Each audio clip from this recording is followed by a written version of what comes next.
decision, simple as that. It was a poor decision, a wrong decision.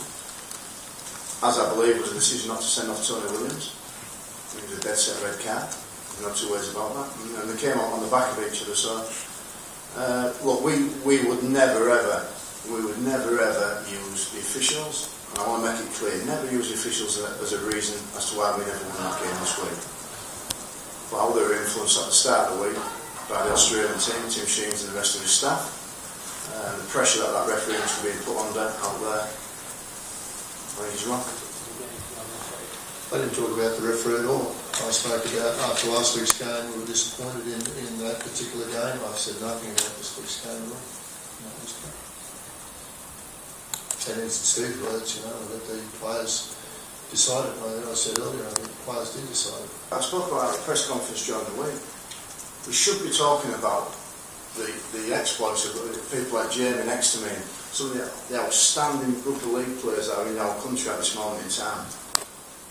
But last week, all we were speaking about was the referee, how the game was going to be refereed, and so on and so on. I think it put a lot of pressure on the guys in the middle of this week. And I think we could have dealt with that in a slightly better manner, simple as we could have. As Jamie said, we've certainly, and I'll reiterate it to you again, we will never use it as an excuse. It's not that.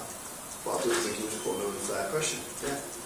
Look, I think had it hit him, I think it come off the shoulder. There's no doubt it come up off the shoulder, but had it been a direct hit. But look, the kid wasn't injured. I think the referee knew that. That aside, it is a test match, and there's been some pretty good shots over the last couple of games that we've played. But I don't think it was a particular send-off. But of course, that's me saying I'm the Australian coach.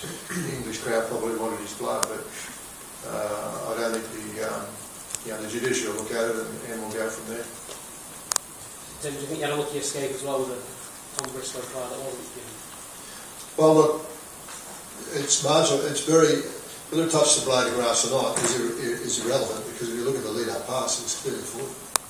I think it was only justice, and whether or not everyone can scream what you like, have a look at the pass point. It was as forward as any pass was pulled up on the night. So, but whether or not the ball hit the ground, which meant it was dead, it's hard to say. It was held effectively, but whether or not those things, maybe you should have gone to the video referee.